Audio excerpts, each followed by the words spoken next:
حضور اکرم صلی اللہ علیہ وآلہ وسلم کا ارشاد ہے، تمام اعمال کا دار و مدار نیت پر ہے، اور ہر عمل کا نتیجہ ہر انسان کو اس کی نیت کے مطابق ہی ملے گا۔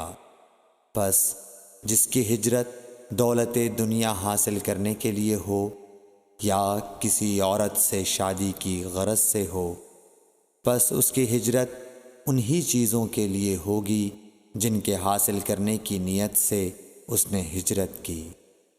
صحیح بخاری حدیث نمبر 1۔ حضور اکرم صلی اللہ علیہ وآلہ وسلم نے فرمایا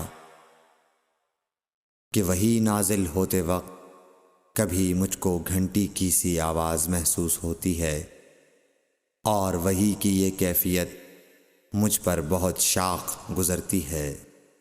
جب یہ کیفیت ختم ہوتی ہے تو میرے دل و دماغ پر اس فرشتے کے ذریعے نازل شدہ وحی محفوظ ہو جاتی ہے، اور کسی وقت ایسا ہوتا ہے کہ فرشتہ بشکل انسان میرے پاس آتا ہے اور مجھ سے کلام کرتا ہے، پس میں اس کا کہا ہوا یاد رکھ لیتا ہوں۔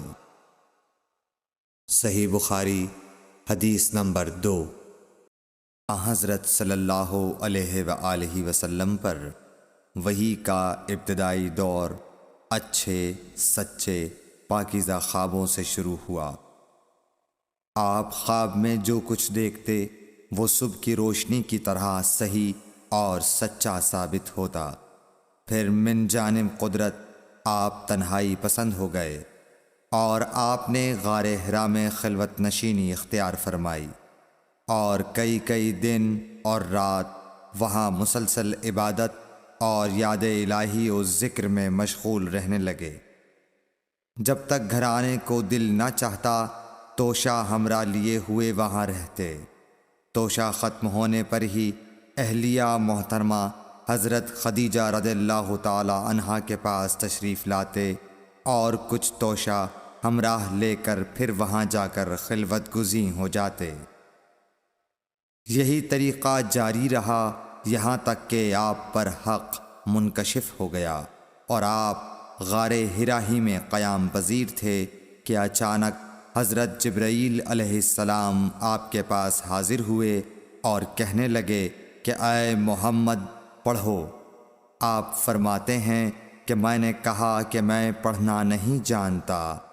آپ صلی اللہ علیہ وسلم فرماتے ہیں کہ فرشتے نے مجھے پکڑ کر اتنے زور سے بھینچا کہ میری طاقت جواب دے گئی۔ پھر مجھے چھوڑ کر کہا پڑھو۔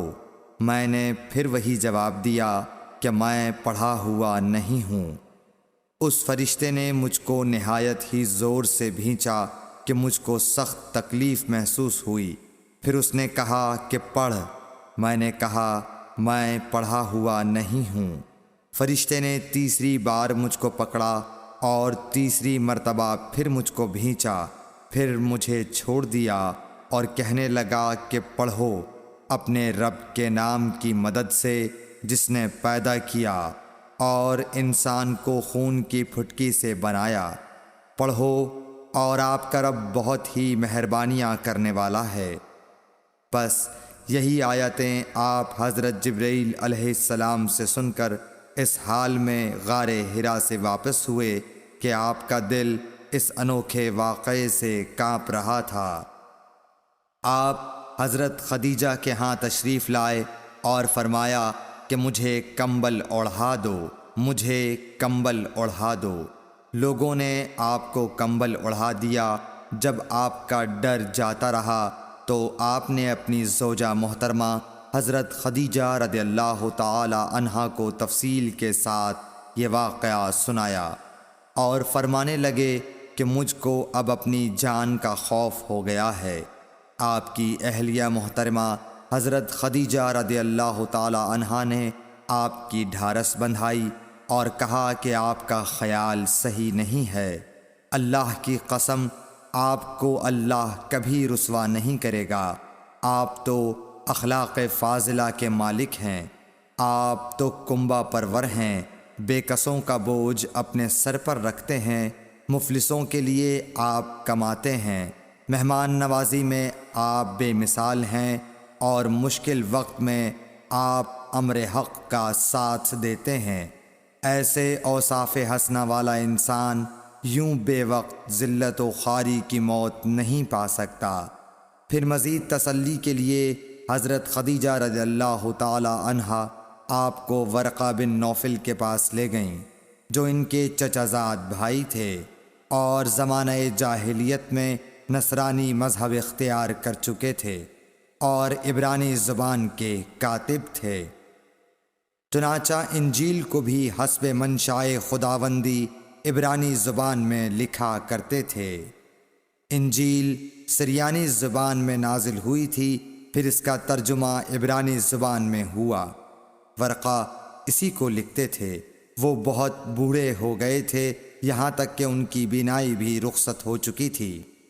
حضرت خدیجہ رضی اللہ تعالی عنہا نے ان کے سامنے آپ کے حالات بیان کیے اور کہا کہ اے چچا زاد بھائی، اپنے بھتیجے محمد صلی اللہ علیہ وسلم کی زبانی ذرا ان کی کیفیت سن لیجئے۔ وہ بولے کہ بھتیجے، آپ نے جو کچھ دیکھا ہے اس کی تفصیل سناؤ۔ چنانچہ آپ صلی اللہ علیہ وآلہ وسلم نے از اول تا آخر پورا واقعہ سنایا، جسے سن کر ورقہ بے اختیار ہو کر بول اٹھے کہ یہ تو وہی ناموس معزز رازدان فرشتہ ہے جسے اللہ نے حضرت موسیٰ علیہ السلام پر وحی دے کر بھیجا تھا۔ کاش میں آپ کے اس عہد نبوت کے شروع ہونے پر جواں عمر ہوتا، کاش میں اس وقت تک زندہ رہتا جب کہ آپ کی قوم آپ کو اس شہر سے نکال دے گی۔ رسول کریم صلی اللہ علیہ وآلہ وسلم نے یہ سن کر تعجب سے پوچھا کہ کیا وہ لوگ مجھ کو نکال دیں گے، حالانکہ میں تو ان میں صادق و امین و مقبول ہوں۔ ورقہ بولا، ہاں یہ سب کچھ سچ ہے، مگر جو شخص بھی آپ کی طرح امر حق لے کر آیا، لوگ اس کے دشمن ہی ہو گئے ہیں۔ اگر مجھے آپ کی نبوت کا وہ زمانہ مل جائے تو میں آپ کی پوری مدد کروں گا۔ مگر ورقہ کچھ دنوں کے بعد انتقال کر گئے، پھر کچھ عرصے تک وحی کی آمد موقوف رہی۔ صحیح بخاری حدیث نمبر 3۔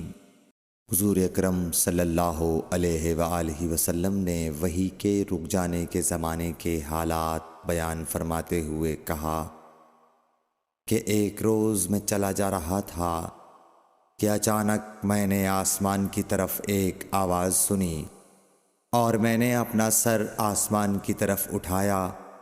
کیا دیکھتا ہوں کہ وہی فرشتہ جو میرے پاس غار حرا میں آیا تھا، وہ آسمان و زمین کے بیچ میں ایک کرسی پر بیٹھا ہوا ہے۔ میں اس سے ڈر گیا اور گھر آنے پر میں نے پھر کمبل اوڑھنے کی خواہش ظاہر کی۔ اس وقت اللہ پاک کی طرف سے یہ آیات نازل ہوئیں، اے لحاف اوڑھ کر لیٹنے والے، اٹھ کھڑا ہو اور لوگوں کو عذاب الہی سے ڈرا، اور اپنے رب کی بڑائی بیان کر، اور اپنے کپڑوں کو پاک صاف رکھ اور گندگی سے دور رہ۔ اس کے بعد وہی تیزی کے ساتھ پے در پے آنے لگی۔ صحیح بخاری حدیث نمبر 4۔ رسول اللہ صلی اللہ علیہ وآلہ وسلم نزول قرآن کے وقت بہت سختی محسوس فرمایا کرتے تھے، اور اس کی علامتوں میں سے ایک یہ تھی کہ یاد کرنے کے لیے آپ اپنے ہونٹوں کو ہلاتے تھے۔ ابن عباس رضی اللہ تعالی عنہ نے کہا، میں اپنے ہونٹوں کو ہلاتا ہوں جس طرح آپ ہلاتے تھے۔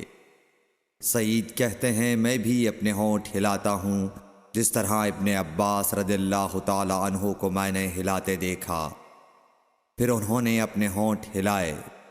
ابن عباس رضی اللہ تعالی عنہ نے کہا، پھر یہ آیت اتری کہ اے محمد، قرآن کو جلد جلد یاد کرنے کے لیے اپنی زبان نہ ہلاؤ، اس کا جمع کر دینا اور پڑھا دینا ہمارا ذمہ ہے۔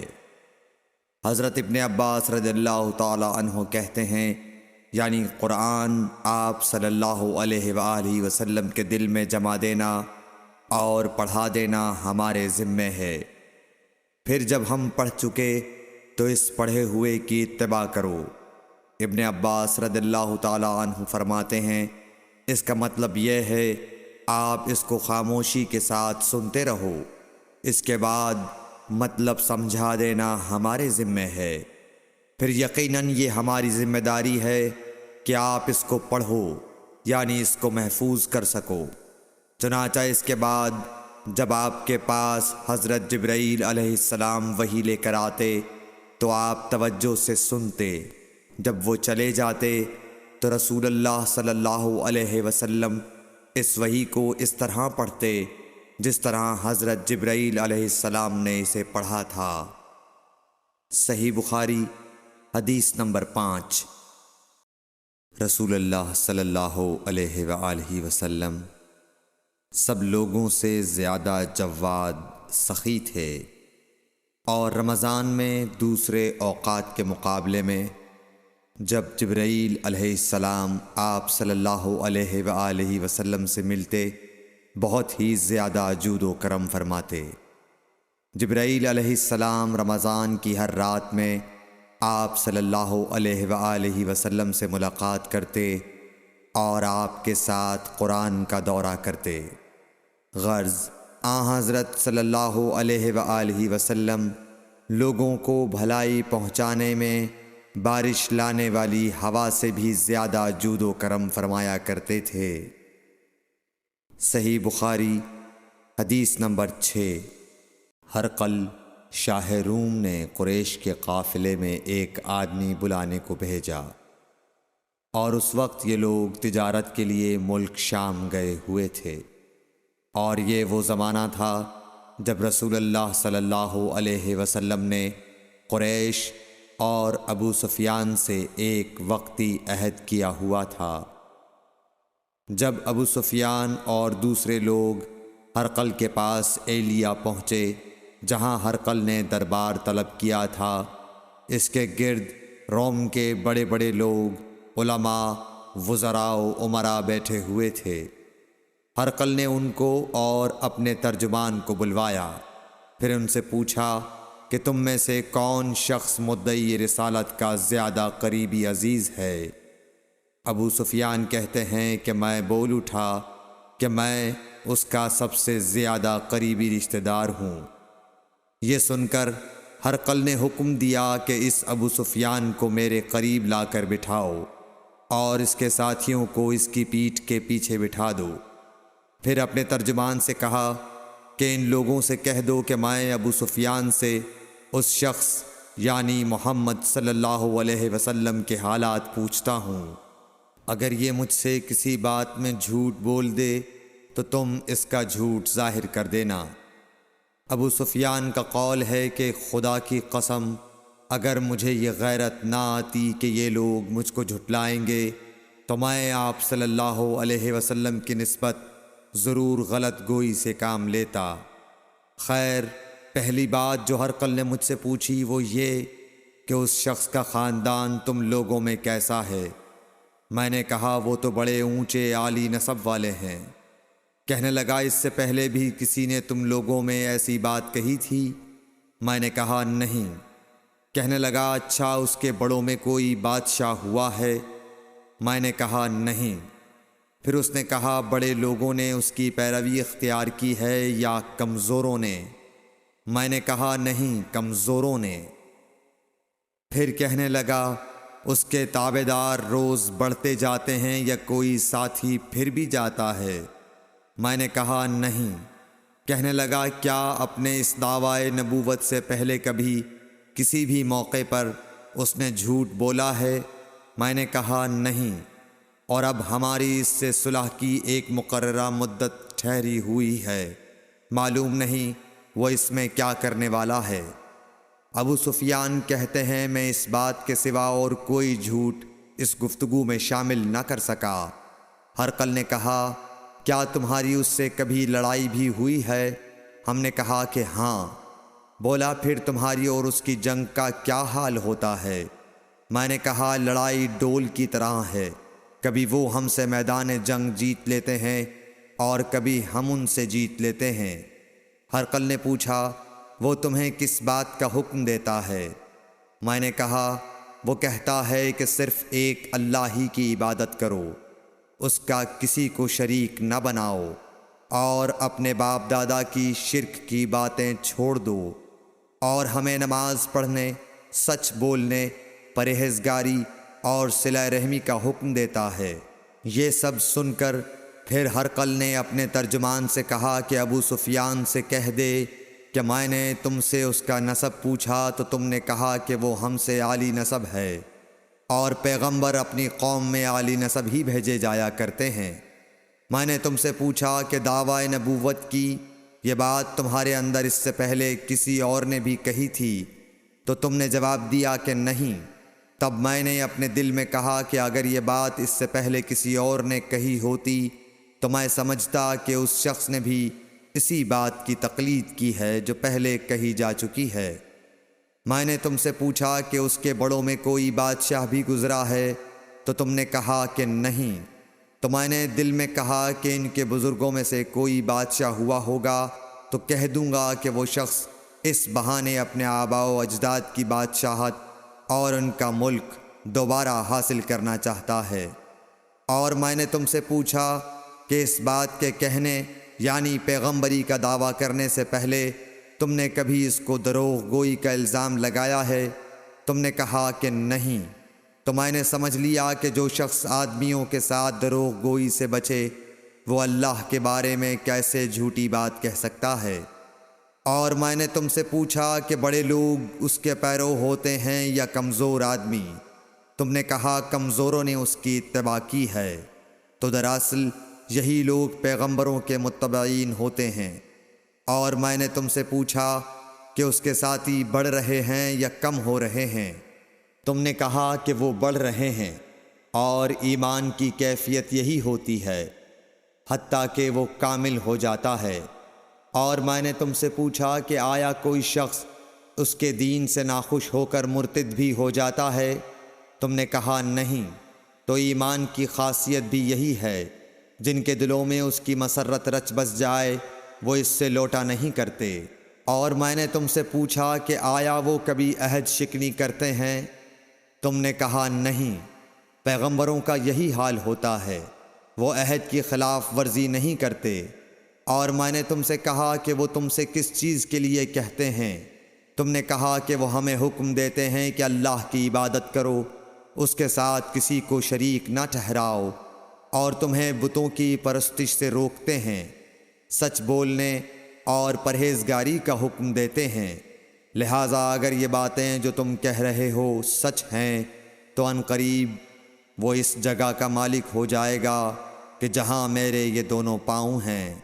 مجھے معلوم تھا کہ وہ پیغمبر آنے والا ہے، مگر مجھے یہ معلوم نہیں تھا کہ وہ تمہارے اندر ہوگا۔ اگر میں جانتا کہ اس تک پہنچ سکوں گا تو اس سے ملنے کے لیے ہر تکلیف گوارا کرتا۔ اگر میں اس کے پاس ہوتا تو اس کے پاؤں دھوتا۔ ہرقل نے رسول اللہ صلی اللہ علیہ وسلم کا وہ خط منگایا جو آپ نے وحیہ کلبی رضی اللہ تعالیٰ عنہ کے ذریعے حاکم بصرہ کے پاس بھیجا تھا، اور اس نے وہ ہرقل کے پاس بھیج دیا تھا۔ پھر اس کو پڑھا تو اس میں لکھا تھا، اللہ کے نام کے ساتھ جو نہایت مہربان اور رحم والا ہے۔ اللہ کے بندے اور اس کے پیغمبر محمد صلی اللہ علیہ وسلم کی طرف سے یہ خط ہے شاہ روم کے لیے۔ اس شخص پر سلام ہو جو ہدایت کی پیروی کرے۔ اس کے بعد میں آپ کے سامنے دعوت اسلام پیش کرتا ہوں۔ اگر آپ اسلام لے آئیں گے تو دین و دنیا میں سلامتی نصیب ہوگی، اللہ آپ کو دوہرا ثواب دے گا، اور اگر آپ میری دعوت سے روگردانی کریں گے تو آپ کی رعایا کا گناہ بھی آپ ہی پر ہوگا۔ اور اے اہل کتاب، ایک ایسی بات پر آ جاؤ جو ہمارے اور تمہارے درمیان یکساں ہے، وہ یہ کہ ہم اللہ کے سوا کسی کی عبادت نہ کریں اور کسی کو اس کا شریک نہ ٹھہرائیں۔ اور نہ ہم میں سے کوئی کسی کو خدا کے سوا اپنا رب بنائے۔ پھر اگر وہ اہل کتاب اس کتاب سے منہ پھیر لیں تو مسلمانوں تم ان سے کہہ دو کہ تم مانو یا نہ مانو، ہم ایک خدا کے اطاعت گزار ہیں۔ ابو سفیان کہتے ہیں جب ہرقل نے جو کچھ کہنا تھا کہہ دیا اور خط پڑھ کر فارغ ہوا تو اس کے ارد گرد بہت شور و غوغا ہوا، بہت سی آوازیں اٹھیں اور ہمیں باہر نکال دیا گیا۔ تب میں نے اپنے ساتھیوں سے کہا کہ ابو کبشہ کے بیٹے حضرت صلی اللہ علیہ وسلم کا معاملہ تو بہت بڑھ گیا، دیکھو تو اس سے بنی اصفر روم کا بادشاہ بھی ڈرتا ہے۔ مجھے اس وقت سے اس بات کا یقین ہو گیا کہ حضور صلی اللہ علیہ وسلم ان قریب غالب ہو کر رہیں گے، حتیٰ کہ اللہ نے مجھے مسلمان کر دیا۔ راوی کا بیان ہے کہ ابن ناطور ایلیا کا حاکم ہرقل کا مصاحب اور شام کے نصارہ کا لاٹ پادری بیان کرتا تھا کہ ہرقل جب ایلیا آیا ایک دن صبح کو پریشان اٹھا تو اس کے درباریوں نے دریافت کیا کہ آج ہم آپ کی حالت بدلی ہوئی پاتے ہیں، کیا وجہ ہے؟ ابن ناطور کا بیان ہے کہ ہرقل نجومی تھا، علم نجوم میں وہ پوری مہارت رکھتا تھا۔ اس نے اپنے ہم نشینوں کو بتایا کہ میں نے آج رات ستاروں پر نظر ڈالی تو دیکھا کہ ختنہ کرنے والوں کا بادشاہ ہمارے ملک پر غالب آ گیا ہے۔ بھلا اس زمانے میں کون لوگ ختنہ کرتے ہیں؟ انہوں نے کہا کہ یہود کے سوا کوئی ختنہ نہیں کرتا، سو ان کی وجہ سے پریشان نہ ہوں۔ سلطنت کے تمام شہروں میں یہ حکم لکھ بھیجیے کہ وہاں جتنے یہودی ہوں سب قتل کر دیے جائیں۔ وہ لوگ انہی باتوں میں مشغول تھے کہ ہرقل کے پاس ایک آدمی لایا گیا جسے شاہ غسان نے بھیجا تھا۔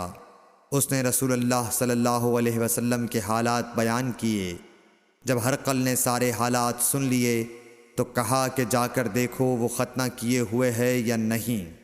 انہوں نے اسے دیکھا تو بتلایا کہ وہ ختنہ کیا ہوا ہے۔